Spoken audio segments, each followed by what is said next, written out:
Hello guys, good morning. पिछला topic अपना चल रहा है लेटर राइटिंग, और वो भी business letter writing. Business letters में आपने देखा दो प्रकार के लेटर अपन ने सीख लिए। फर्स्ट, किसी चीज़ का कंप्लेंट करना, किसी चीज़ के बारे में कंप्लेंट करना। कल सीखा था आपने एक वॉच के बारे में, उस कंपनी को कंप्लेंट किया था। और उसके पहले आपने सीखा था कि उस फर्म को इंक्वायरी की थी किसके बारे में, ट्यूर के बारे में। तो आज हम एक नया टॉपिक लेते हैं कि अभी तक आपने देखा कि एक कस्टमर एक फर्म को लेटर लिखता है, एक बिजनेस फर्म को लेटर लिखता है। एक कस्टमर एक बिजनेस फर्म को लेटर लिखता है, और एक बिजनेस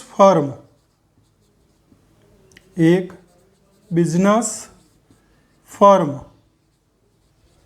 वो कस्टमर को लिखती है, या बिजनेस फर्म को ही लिखती है। एक बिजनेस फर्म होती है, वो बिजनेस फर्म को ही लेटर लिखे, यानी फर्म को लिखे, बिजनेस फर्म को लिखे। अब यहाँ पर नोट करना, आपने पिछले दो लेटर सीखे थे, वो कस्टमर ने बिजनेस फर्म को लिखे थे, यहाँ से यहाँ आए थे। आज अपन जो लेटर लिखेंगे वो बिजनेस फर्म जो है बिजनेस फर्म को लिखेगी, यानी प्योर बिजनेस लेटर। तो चलिए अपन सीखते हैं। एक बिजनेस फर्म दूसरी बिजनेस फर्म को, कंपनी को, ऑर्गेनाइजेशन को किस प्रकार से, जो मैन्युफैक्चर होते हैं, जो सप्लायर होते हैं, और उनको आपस में किस प्रकार से क्रॉसपॉन्डेंस करना पड़ता है, पत्राचार करना पड़ता है, इसके बारे में आज अपन थोड़ा सा सीखते हैं। तो चलिए देखते हैं, एक लेटर का एग्जाम्पल लेते हैं और उसमें किस प्रकार से एक फर्म दूसरी फर्म को लेटर राइटिंग करती है। तो जब एक फर्म दूसरी फर्म को लेटर राइटिंग करती है, नेट नॉट वरी,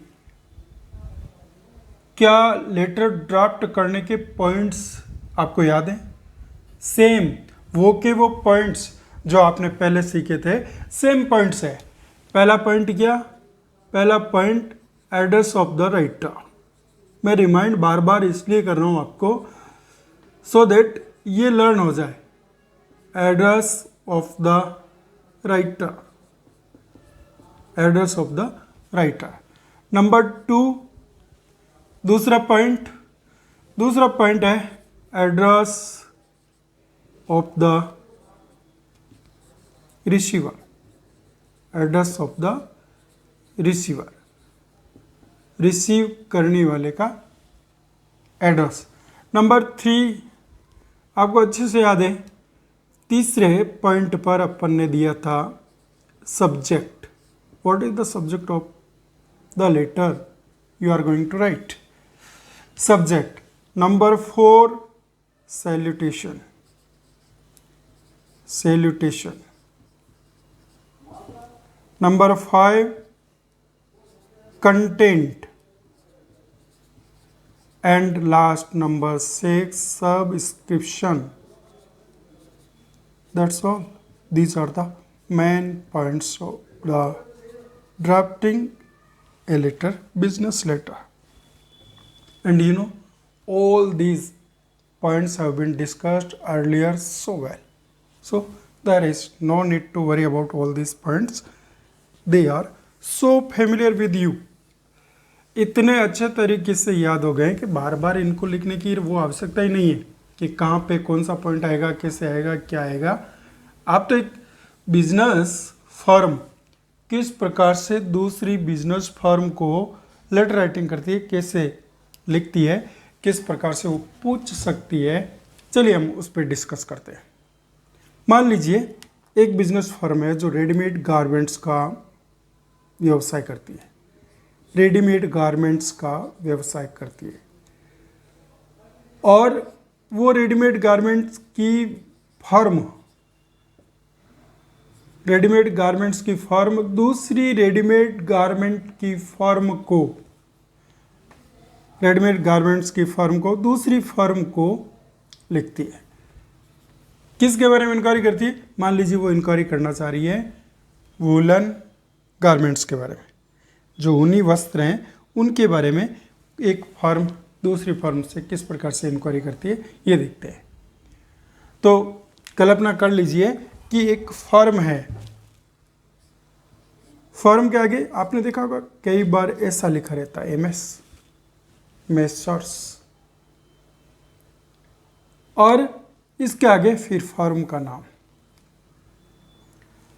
और फिर उसमें कोई साइन पोस्ट कहाँ पर ये फर्म आई हुई और उसका स्थान।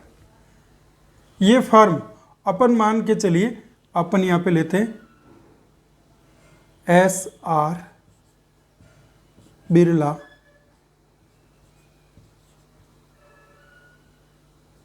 Garments,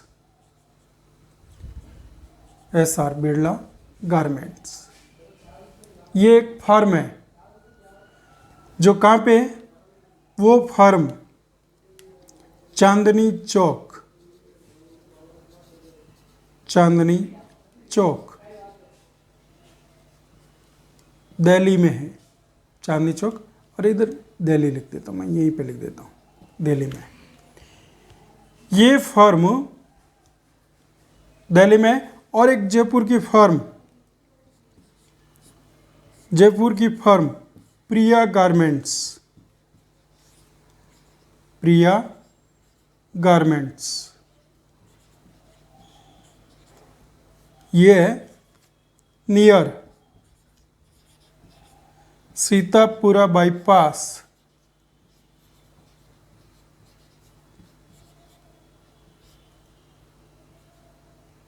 Sitapura bypass Jaipur.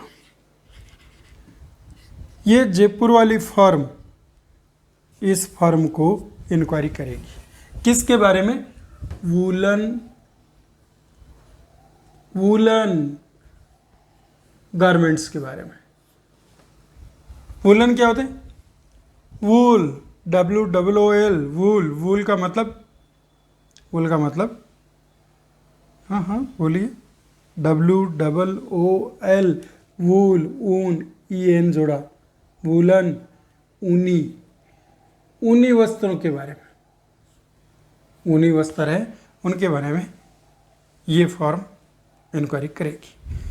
तो चलिए अपन एक लेटर लिखते हैं। सबसे पहले पॉइंट देखिए, मान लीजिए ये हाशिया है, और इस हाशिए में सबसे ऊपर जो आएगा वो क्या आएगा?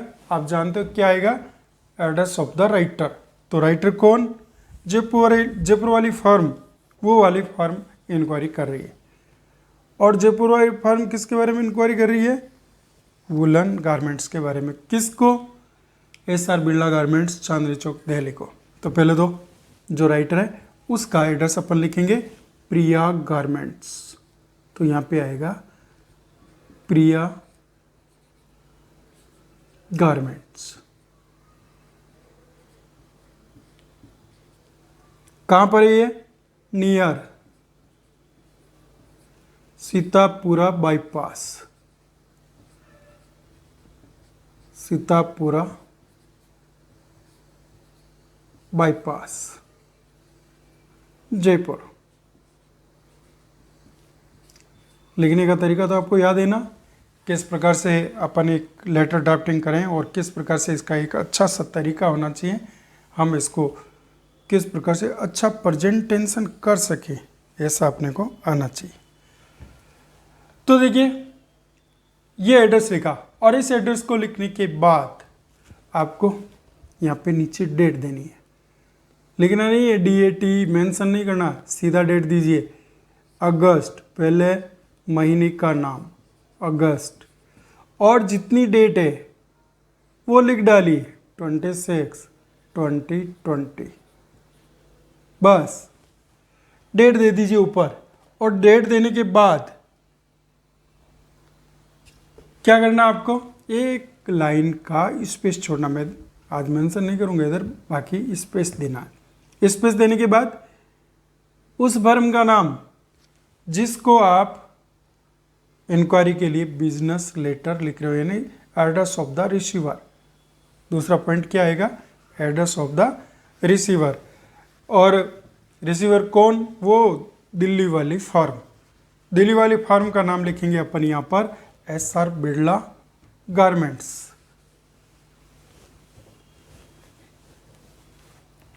थोड़ा स्पेस छोड़ेंगे और यहाँ पे लिखेंगे। लेकिन कई बार ऐसा होता है कि हम क्या करते हैं, उसके जो सेल्समैन होता है, डायरेक्टर होता है, फर्म का मैनेजर होता है, उसकी पोस्ट को भी यहाँ पे मेंशन कर देते हैं। मान लीजिए यहाँ पे लिख दिया मैनेजर और लिखा SR बिरला गारमेंट्स।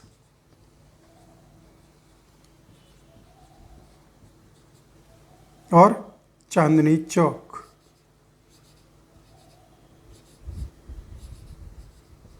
चांदनी चौक, और नीचे लिख दिया दिल्ली। ये पहला point, first the address of the writer. दूसरा point the address of the receiver. अब तीसरा पॉइंट, फिर आपको थोड़ा सा स्पेस देना है, एक लाइन छोड़ देनी है। यदि लाइनिंग वाला पेज है तो एक लाइन छोड़ दीजिए, प्लेन पेज है तो थोड़ा सा स्पेस दीजिए। अब क्या आएगा तीसरा पॉइंट, सब्जेक्ट। यहाँ पे हम मेंशन करेंगे सब्जेक्ट। सब्जेक्ट किसके बारे में, जैसा कि क्लियर हो गया कि हम किसके बारे में इंक्वायरी करें, वुलन क्लॉथ्स के बारे में, जो ऊनी कपड़े हैं उनके बारे में। तो एक वर्डिंग चलती है, थोड़ी सी वर्डिंग आपके टच में आनी चाहिए। तो बिजनेस पर्पज के लिए जो शब्दकोश है वो भी आपके टच में रहना चाहिए। तो ऐसी चीज़ों के बारे में यदि इंक्वायरी की जाती है तो एक वर्ड काम में आता है कोटेशन, QUOTATION,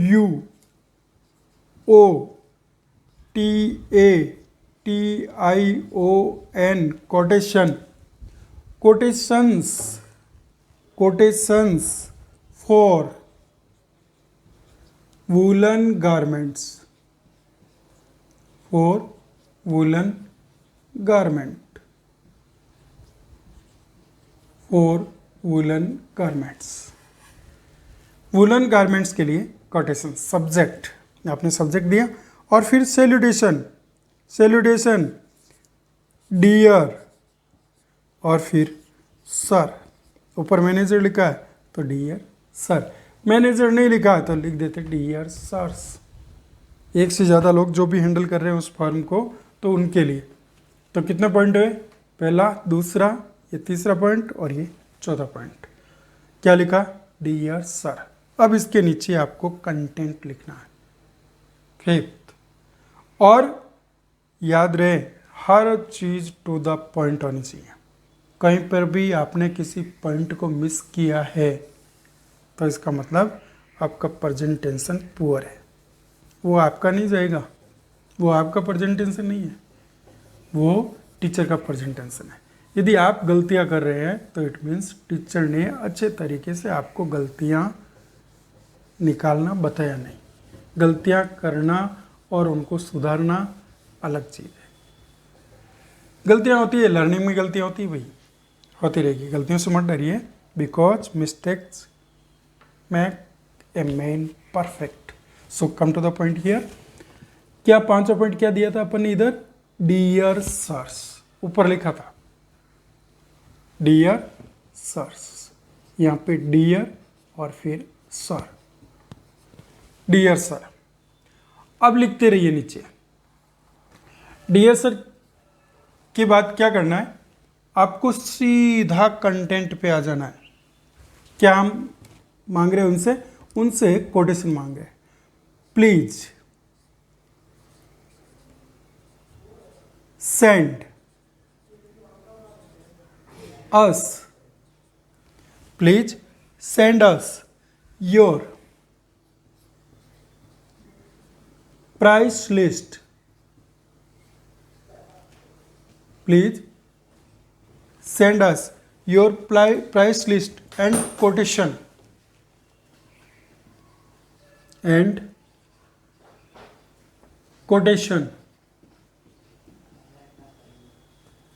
for किसके लिए? Woollen cloth, for woollen cloth, woolen cloths within a week.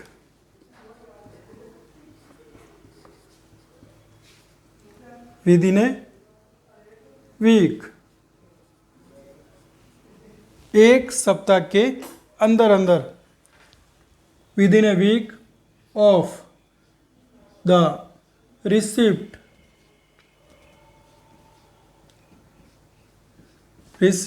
of this letter.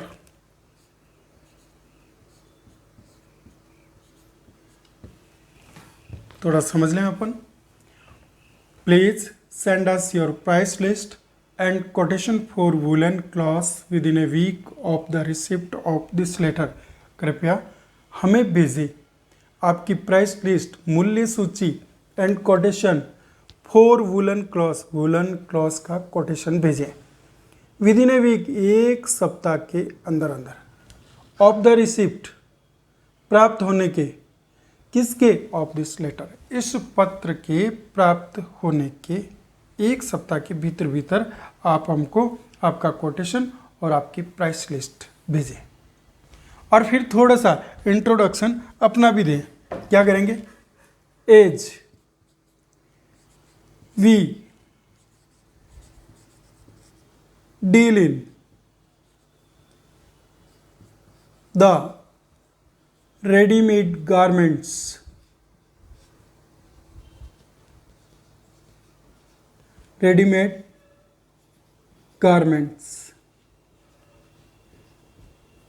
as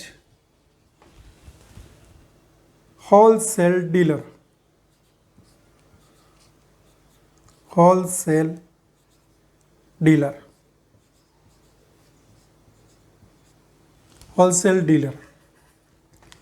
and are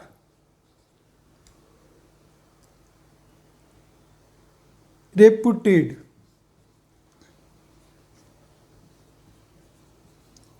firm of Jaipur.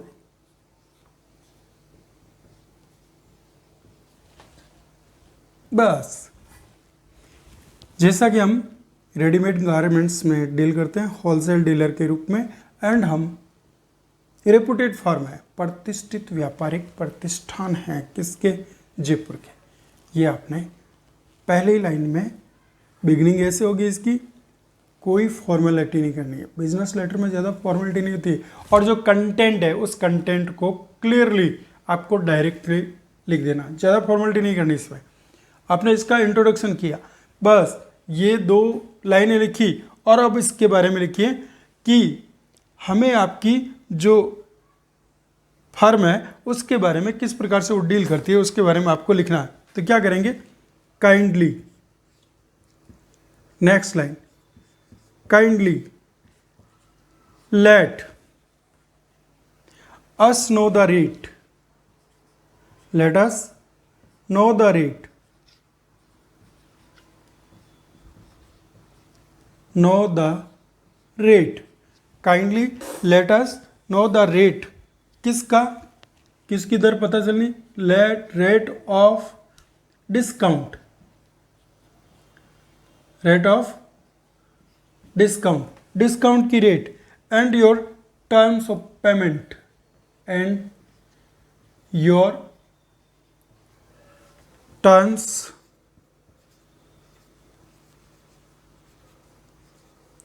Of payment.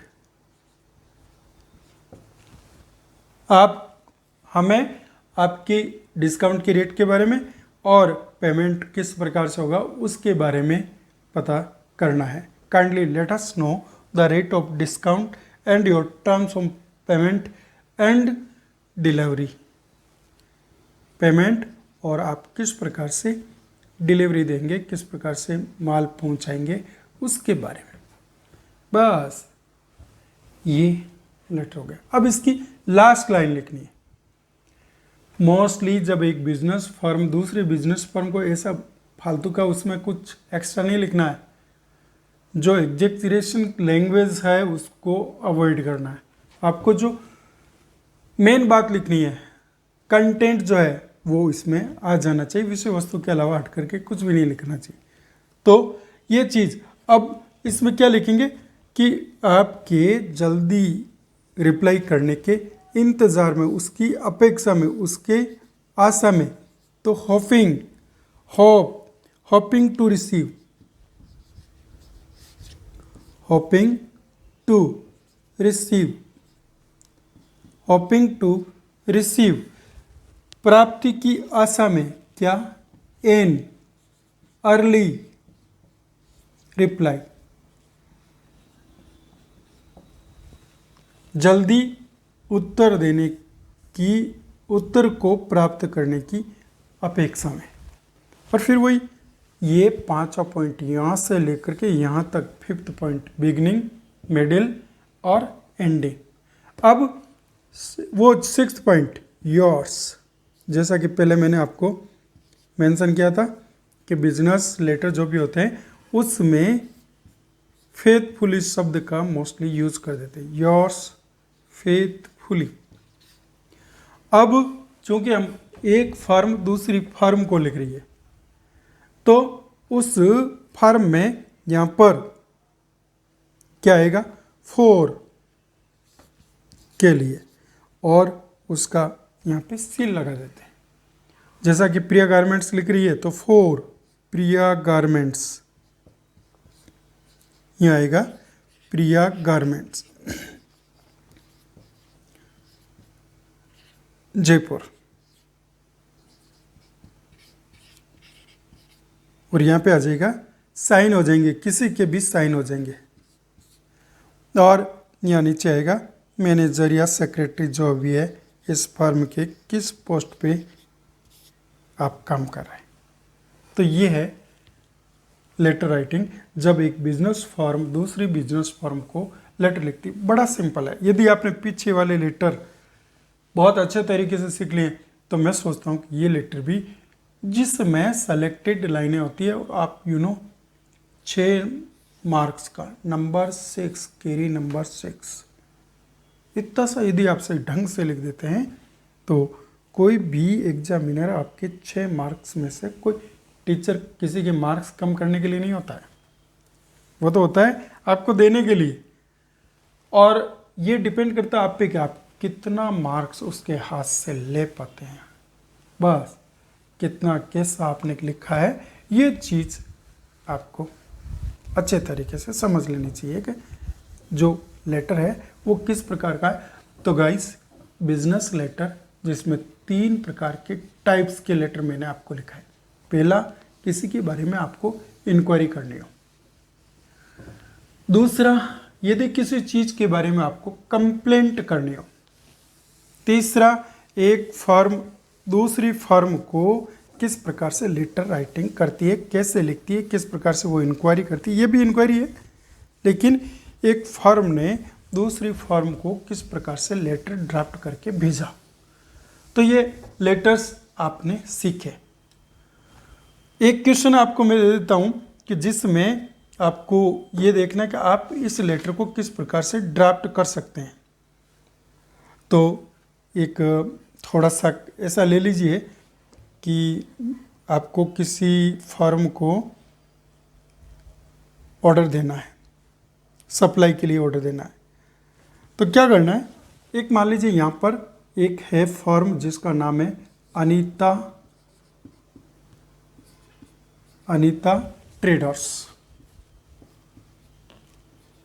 Anita traders कहाँ के? ये अनीता ट्रेडर्स नागौर, ये नागौर की फर्म है। जो एक फर्म दूसरी फर्म को लिखती है तो ये क्या कर रही है, ये फर्म लिखेगी, नागौर की फर्म लिख रही है विकास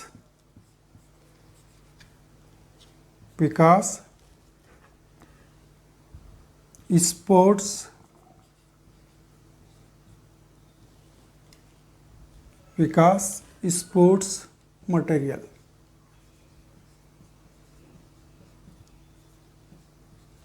जालोरी गेट,